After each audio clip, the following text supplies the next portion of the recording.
O mga kagwaps, mga kalapatids, ayan po si Mr. Albay.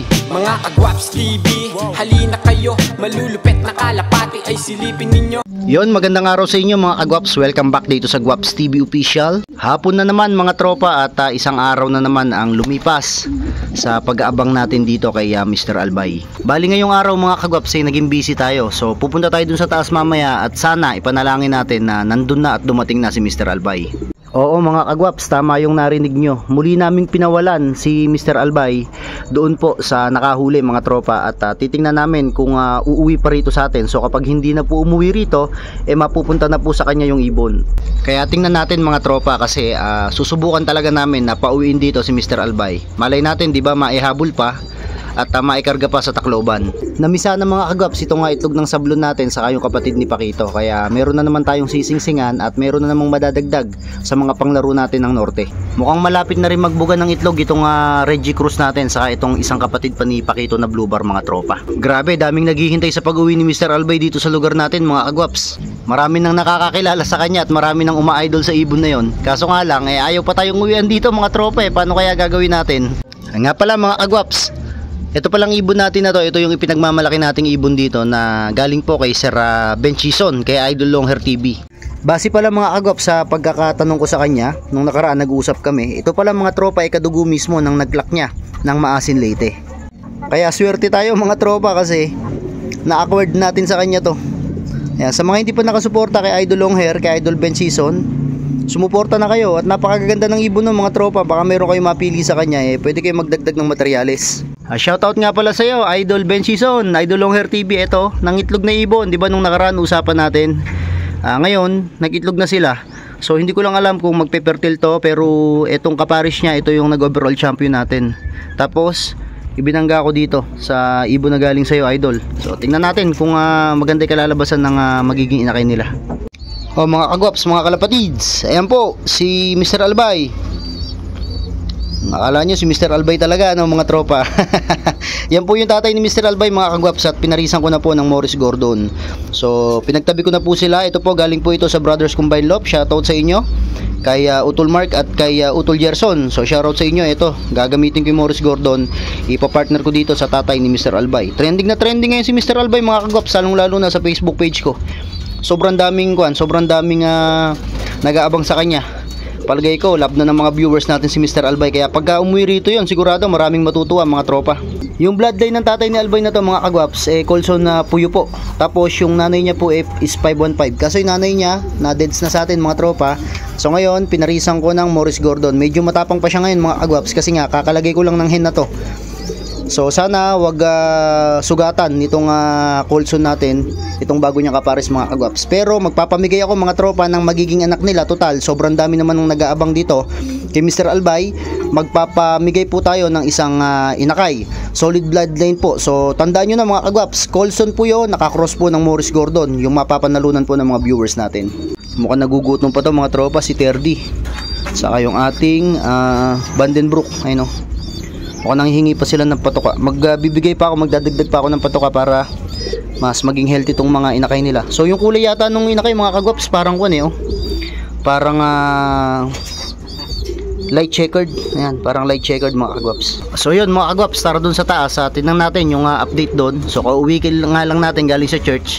So sana nandun na si Mr. Albay mga kagwaps para kahit papano makahinga na tayo ng maayos. So wala din kasi doon, hindi rin bumalik doon sa nagbitaw, sa nagpakawala mga kagwaps. Kaya sisilipin natin doon kasi baka nandun na ibon natin. So tara, punta na tayo ron. Dito na tayo mga kagwaps, pero bago ang lahat, weather check at weather update muna tayo ngayon, araw ng linggo mga tropa. So yan po ang ating panahon ngayon dito po sa Saragossa, Nueva Ecija mga kalapatids. So ang oras po natin ngayon ay alas 3 na po ng hapon.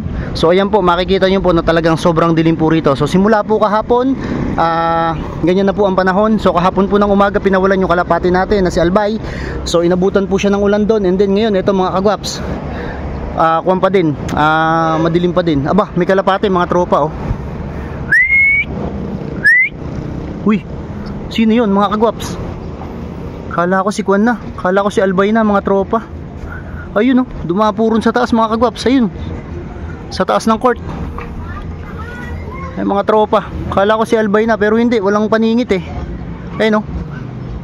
Silipin natin mga tropa. So sana nandito na ibon natin. Ayan. So ayun mga tropa. Wala pa. Ito kasi lagi niyang pwesto eh. Silipin natin dito sa loob. Ay mga agwaps, wala pa. Ito yung kaparis ni Kwan eh, Mr. Albay. Ngayon pinaparisan na to ni Kwan, ni Pakito. Ay mga tropa, pasilip ko sa inyo. Wala pa mga kalapatids, mga agwaps. Wala pa po dito si Mr. Albay. Saan na kaya napunta mga tropa ibon natin na yun? Ay mga tropa, ito yung Kwan natin eh, si MacArthur. Pinaronda ko sila kasi baka sakaling Kwan masabat nila mga tropa. So ayan, yung ating mga young birds. Ayan nga pala, shoutout nga pala sa mga kalapatids natin dyan, sa mga agwaps natin dyan na naghihintay ng update dito po kay Mr. Albay.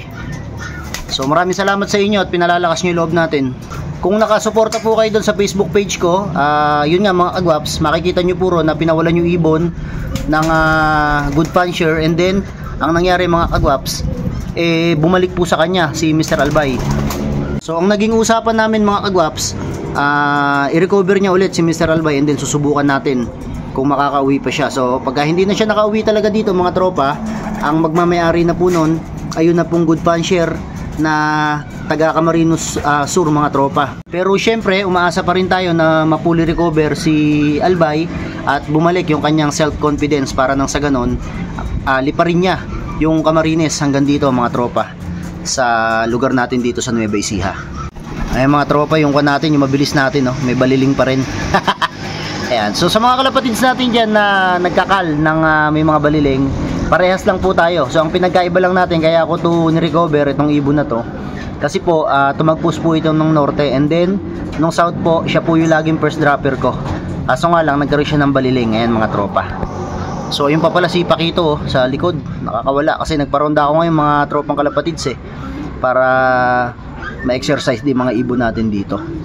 Ayun ang mga agwaps yung kapares ni Mr. Albay si Pakito na yung pumapares. Wala pa si Mr. Albay dito sa atin, sana makabalik dito mga tropa. Nga pala mga kagwaps, maraming salamat nga po pala sa lahat ng may concern dito kay Mr. Albay.